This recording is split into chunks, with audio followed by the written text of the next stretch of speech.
Kebakaran menjadi salah satu persoalan di perkotaan, tak terkecuali di Jakarta.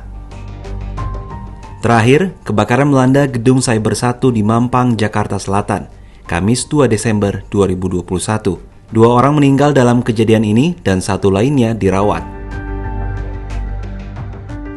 Sejumlah faktor menjadi penyebab besarnya dampak kebakaran, di antaranya konstruksi gedung tinggi, pemukiman padat, distribusi pos pemadam yang tidak merata, serta sumber air yang minim membuat penanganan kebakaran menjadi lambat. Berdasarkan keputusan Menteri Pekerjaan Umum dan Perumahan Rakyat Nomor 11 Tahun 2000, setiap bangunan harus dalam jangkauan 2,5 km perjalanan, bukan garis lurus dari pos pemadam kebakaran terdekat. Menggunakan network analisis, pada tahun 2021 terdapat 268 RW atau sekitar 9,6% RW di Jakarta yang berada di luar cakupan 2,5 km perjalanan dari pos terdekat. Sebanyak 84 RW diantaranya berlokasi di Jakarta Timur. Kelurahan Ujung Menteng menjadi wilayah yang paling sedikit mendapat cakupan layanan pos.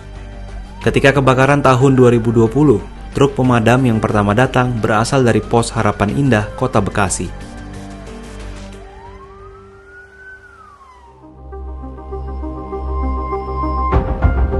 Kondisi ideal setiap kelurahan memiliki pos damkar juga belum terpenuhi.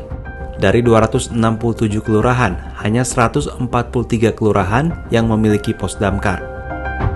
Jakarta Selatan dan Jakarta Timur menjadi yang terparah. Rata-rata setiap pos pemadam harus menanggung sekitar 2 kelurahan. Padahal Jakarta Selatan dan Timur adalah wilayah paling banyak mengalami kebakaran pada 3 tahun terakhir.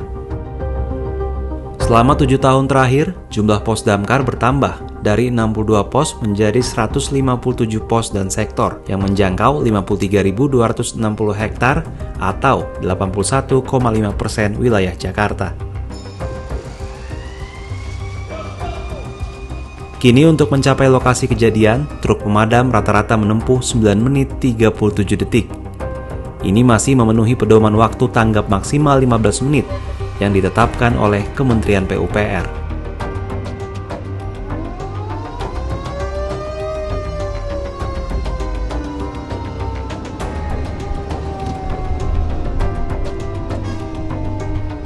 Namun di wilayah yang tidak terlayani pos damkar, waktu truk pemadam mencapai lokasi akan lebih lama.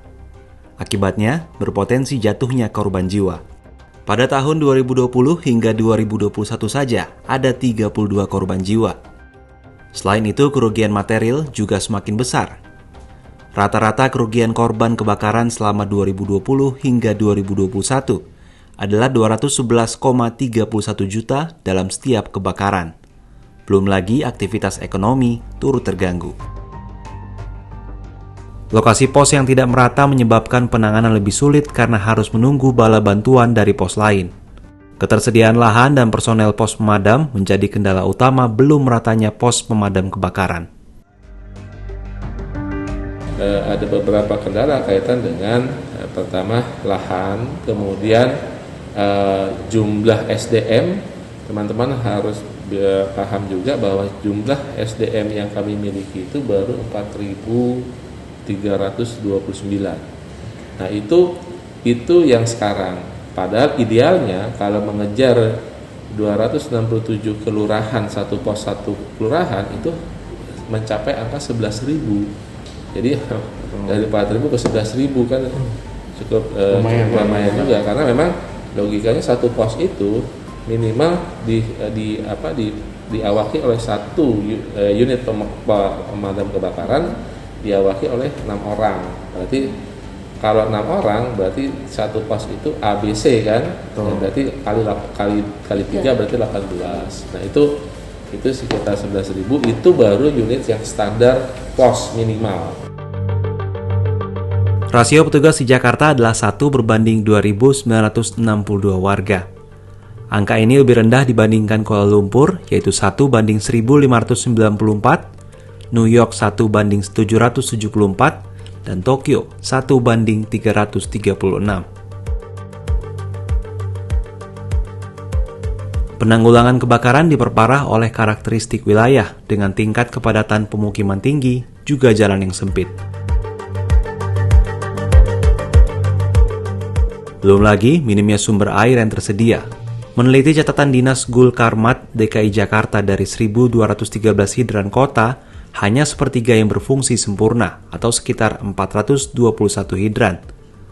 Tak jarang, sungai, selokan, dan empang menjadi pilihan sumber air yang lebih bisa diandalkan.